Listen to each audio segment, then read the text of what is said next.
Welcome back to the Fever, everyone, where it's time to find out who will be in the winner's circle this weekend and who will be crying wee all the way home. It's time for George's picks, and Coronado, stakes are on this guy for picking against you last week, but after that win this past week, maybe George will change his mind a little bit. He's 24-8 on the season so far. We'll start out with the Mustangs taking on Avalanche-Cooper. And George, how does this one maybe turn out for the Mustangs? Well, I'm not sure it's going to turn out very well. Coronado, they got their win. They've kind of got the monkey off the back, but they're going up against, like I said, a very good Avalanche-Cooper team. That can put up yards at will. And with the Coronado defense that's still struggling a little bit. Granted, they found themselves maybe late in the game. If they can build on that, they might have a chance. But if they come out and have another slow start, they're going up against an Avalanche-Cooper team that is not going to let them get back in that ball game, without some trepidation. So I would look for Coronado to go on the road. I think they'll play well, but I think in the end, Avalanche-Cooper is just going to have too many weapons for them to have to contain on defense. I like the Cougars in this one. That'd be interesting to see if Brennan Johnson and Clayton Nicholas maybe come out and do a shootout in this one. It could. All right, next game coming up was Odessa Permian visiting Monterey. And Monterey, of course, looking for that same win. They got hurt big time last week by Midland. Permian team that hasn't exactly been dominant, but it's still a scary team nonetheless. Yeah, it is still a scary team. And like you said, they haven't been dominant. I mean, they only won by 11 points against Tascosa this last weekend. And I think Monterey and Tascosa match up pretty well. So this being at home against Permian, I think Monterey has a chance if they can get their offense back in gear and they can play defense like they did a couple weeks ago against Friendship. I like Monterey's chances in this thing, but with Odessa Permian, I think they're just going to have too many good athletes. I think it'll be a close game in the end, maybe a 24-20 game type game. But I think in the end, you got to go with Permian in this one for the Panthers. Sticking with Class 2-5A now, Lubbock High taking on North Mesquite. That's a Saturday game this weekend, and you'd think the Westerners would just maybe like to get a point in this one.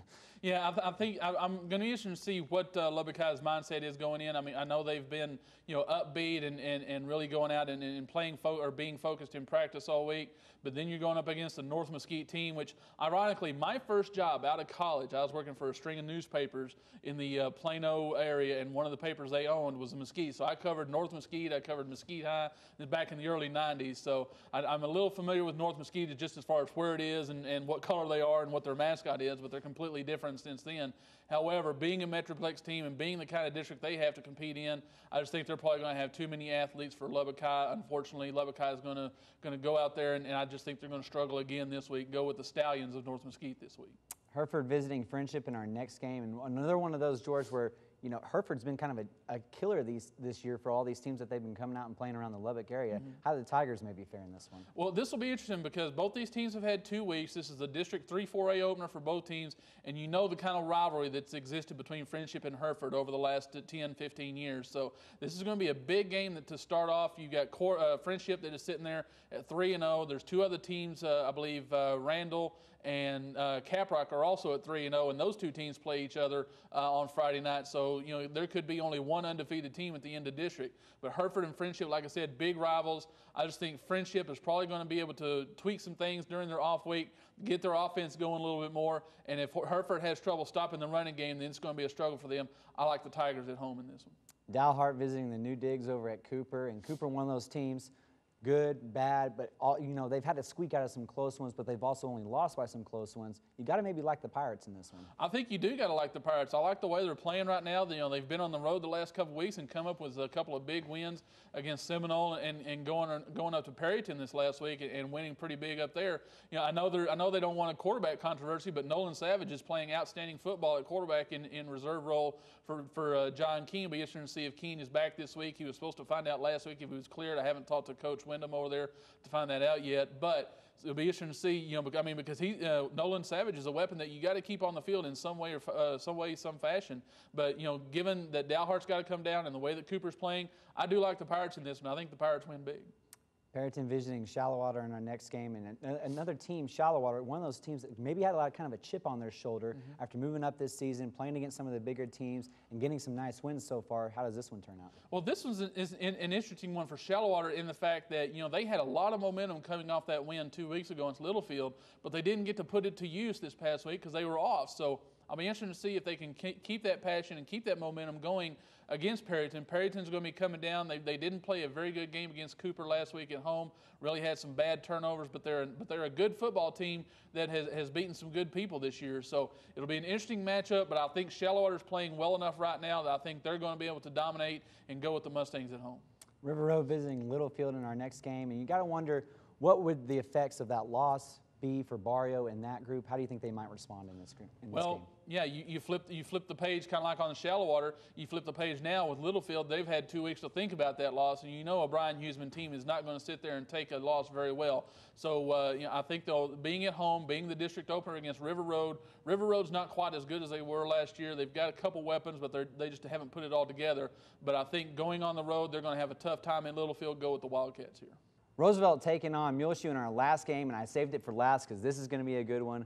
Greg Pointer, David Wood, 2 coaches that know each other really well, 2 offenses that could potentially put up a lot of points in this game. 2 offenses that know each other well, 2 defenses that know each other well. I mean, these are mirror image teams of each other. Greg Pointer brought the offense, brought the defense from Muleshoe and put them into work at Roosevelt. So you know each team is, this actually might end up being a low-scoring game because each team knows each other. This might be a game that comes down to making big plays because I'm not sure if either team is going to be able to drive on one another just because they are so familiar with each other. But given the fact that it is at Muleshoe, I like the home team in this one.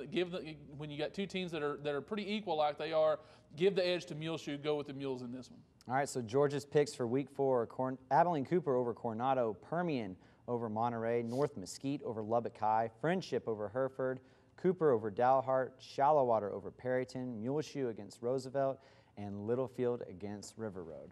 And that'll do it for this edition of Football Fever this week. As always, we'd like to thank everyone at LIS TV for everything that they do. Be sure to check their website for more info on the upcoming games and episodes. And you can also follow all your favorite teams each weekend on the AJ's high school website, LoneStarVarsity.com, for all the latest news and scores.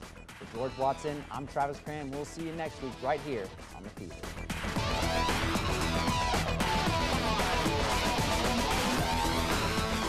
Roosevelt, another team looking to roll on as they took on Idalou in this past. Forgot who I was talking about. I saw Snyder up there, and I was like, wait, did I skip again? For a big bad Abilene Wiley team in 2 weeks. I can't remember who film session is. Roosevelt? Coronado. Coronado. Why are you staring at me? Up next, George will visit a little bit with Butch Henderson over at Coronado. Coronado? Coronado? Really? Is that like Meta? Meta? Wow, Bergen County? God. Speech teacher would have my head right now.